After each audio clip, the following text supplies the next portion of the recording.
Welcome to Life After Corporate, your ultimate guide for making the leap from corporate leader to entrepreneur. I'm Deb Boulanger, entrepreneur, executive leader, and founder of the Launch Lab for Women Entrepreneurs. This is your time to break through the glass ceiling once and for all and get your ticket to the C-suite. Come back each week to get the leading strategies, advice, and tools that will give you the skills and confidence you need to replace your corporate paycheck. Are you ready?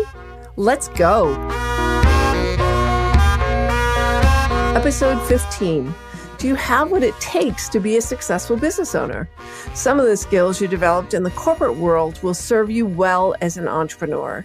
And you'll also experience new challenges and new situations that require you to grow and develop new skills. This game is played with the currency of resilience, my friend. There's no room for doubt. There's no room for second guessing or procrastination. Done is better than perfect. So buckle up and let's explore the multifaceted mindset required to be successful as an entrepreneur. Welcome back to Life After Corporate, my friend. And if this is your first time that you're catching our show, welcome home. I hope you find exactly what you've been craving here in this conversation.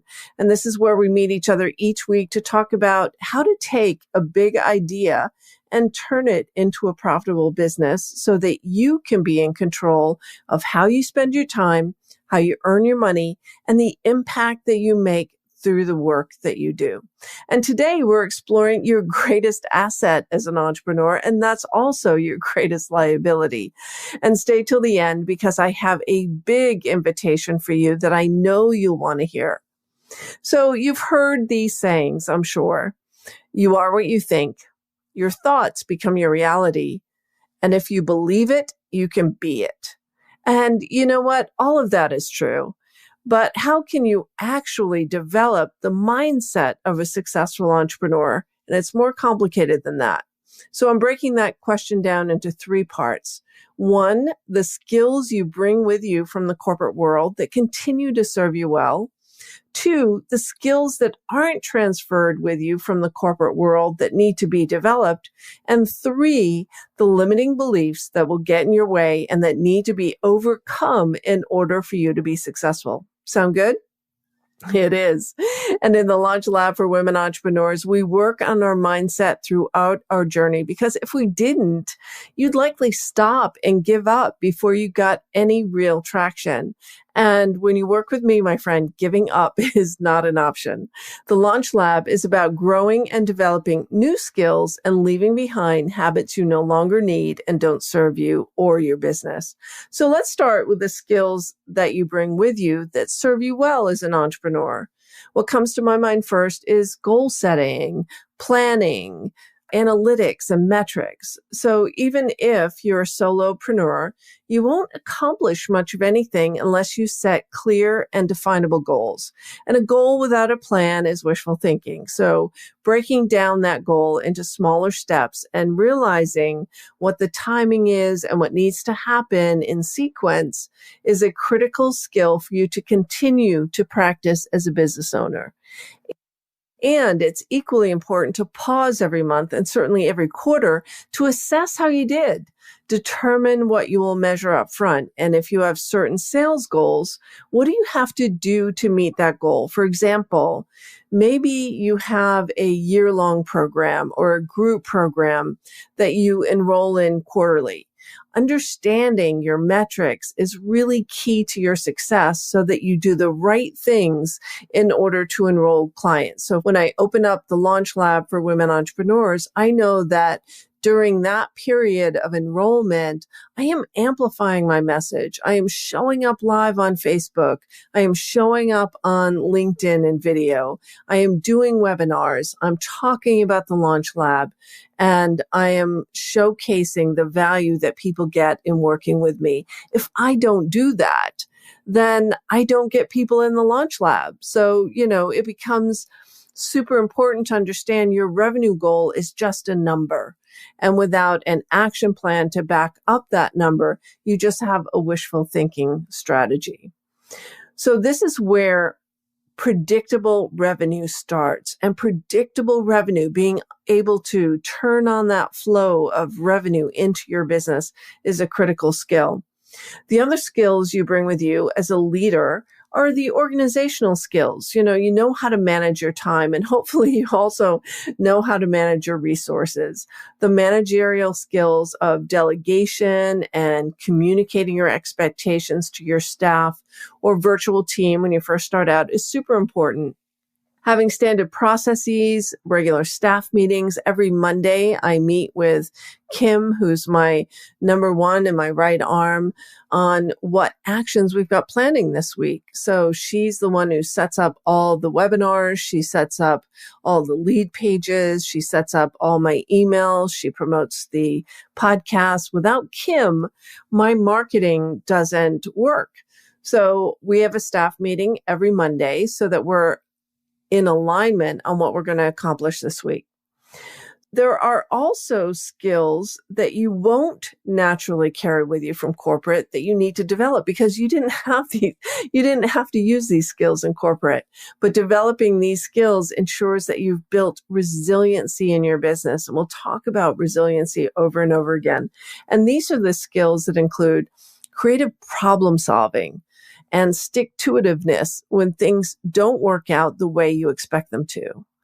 So it's important that when a launch doesn't go the way you thought it would, or you give a talk and it doesn't have the same impact that you wanted it to have, that you can creatively problem solve what worked well, what you liked best, and what you want to change the next time you offer that course or you offer that talk, or you do that webinar, or you record that podcast. What is it that you want to do better next time?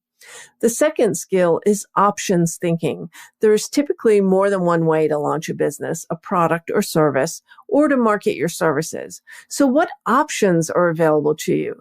Sometimes when you first get started, there's a lot of trial and error. And just because one strategy didn't work doesn't mean you need to scrap the entire project. So to sum it up, the skills in this category all align to resilience. Being a successful business owner means you're also balancing reliance on your own intuition with data from the outside. So it's great to look to experts for answers, and it's also great to disrupt the status quo by innovating what was working well to something that works even better. So creativity, resilience, stick-to-itiveness, all of those are critical skills that you need to develop. And to do that, you need to trust yourself and have confidence in your actions. So did I say entrepreneurship isn't for the faint of heart? Confidence isn't necessarily something that everyone was born with or that everyone has cultivated, but it becomes super important as you venture out on this entrepreneurial journey. And this is why some companies grow so much faster than others. If you as a leader can't have confidence in your decisions and actions, you may meander along and that will hurt your profitability. Resilience also means that when you do a launch and you hear crickets, when you do a launch and you launch a program, you open up your shopping cart and no one buys. It means you don't take it personally. You know that opening up your program for enrollment is only the very first step in your sales process. It's not the last word. You got to keep on keeping on, my friend. Your audience is watching you. They want to know how committed you are to your business and your mission. So there are people that are on your list that are going to your events. They're reading your social media feeds, and they might be watching you and listening to you for months before they ever decide to do business with you. So you keep on keeping on. They want to know how committed you are to your business and your mission. You don't just say, hey, come on and join me. And if no one signs up right then and there, you pack up your toys and go home. Resilience, my friend, resilience. I think this entire show could have been built around that one key word is resilience. So now as you move down this path, there are some things that you absolutely must let go of. The first is comparing yourself to others. Think about it. Does anything ever good come from comparing? You either come out on top or you don't stack up. Either way, it's a judgment call. You are either judging someone else or you're turning your judgment on yourself. Ouch. So if you see something that someone else does well or something they've achieved, it's only your inner desire calling to do that for yourself. It's your inner voice saying, oh, I want that too. I want to have that. I want to experience that. And that is a beautiful and clarifying thing. And for those of you who have the perfection gene, and you know who you are, please realize that no one is perfect. So I once heard a story about Persian rug makers who would take years to make a royal creation for the prince and would intentionally weave flaws into the carpet because only God was perfect. And for some reason, I took that story. I've never forgotten that story. And I took comfort in the concept, true or not, that I wasn't required to be perfect. And from then on, I focused on just showing up and getting the thing done. And if there was some imperfection that I wove into this process, then I was okay with that because I'm not required to be perfect. And this result was always positive for me.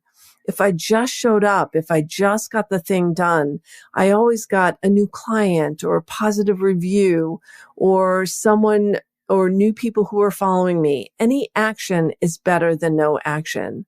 Your business can't grow if you're too busy perfecting your product or perfecting your message before you launch. And, it's impossible anyway. Every offering has its flaws. And that's why we spend time launching programs with our clients so that we can then learn the process of what's working so we can do more of that. And what's not working, we can cut out of the process. So, of course, the other side of the perfectionism gene is procrastination. That's when you delay and delay and delay because you don't feel ready, because it feels hard. And when in my experience, it's really best to sit down and just do that shitty first draft. If you have ever read the book Bird by Bird by Anne Lamott, you know what I mean. Just sit down at the desk, set a timer, and work in sprints. It doesn't have to be perfect. You just have to sit down and get it done. And in full transparency, that's what I'm doing right now. Writing the notes to this podcast was a sprint because I have a commitment to you. I made a commitment to you when I launched the show, and I made a commitment to myself that I'd be consistent. And it might not be perfect, but if you get one idea, one new practice that moves your business to the next level or gives you increased confidence or gives you a future direction, then it's all worth it. And that's what I'm here for. So the last thing you need to get over is not feeling comfortable selling. If you're not selling, you're not serving. And when you first start out, you are the number one salesperson in your business.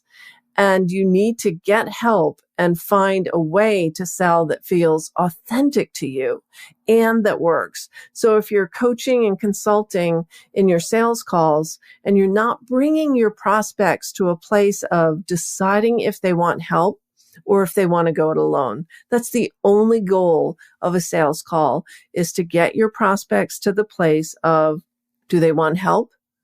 And do they want help from you? Or do they want to go it alone?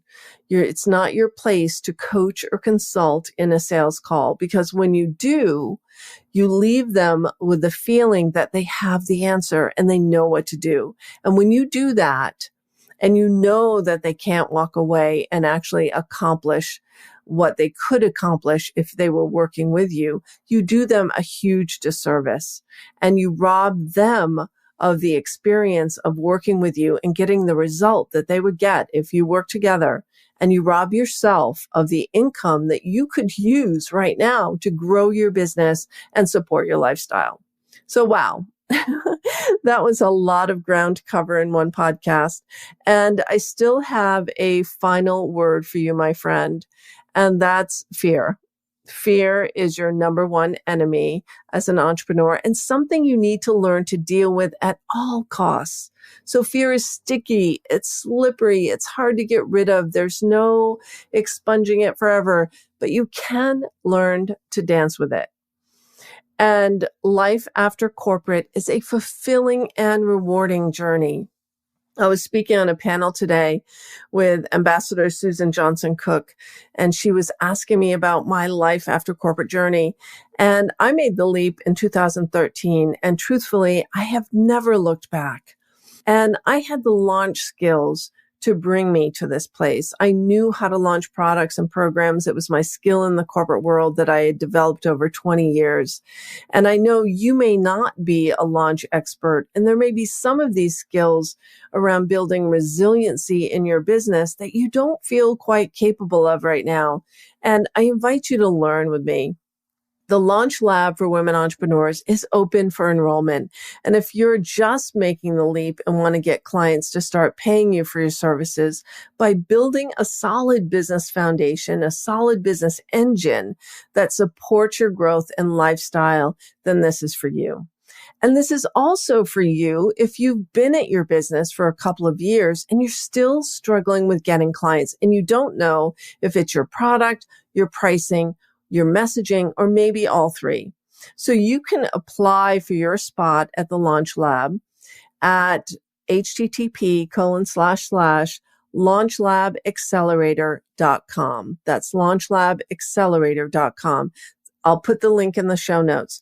So this is a small group experience where you will emerge with a clear strategy on your market, your services, your messaging, and your money model.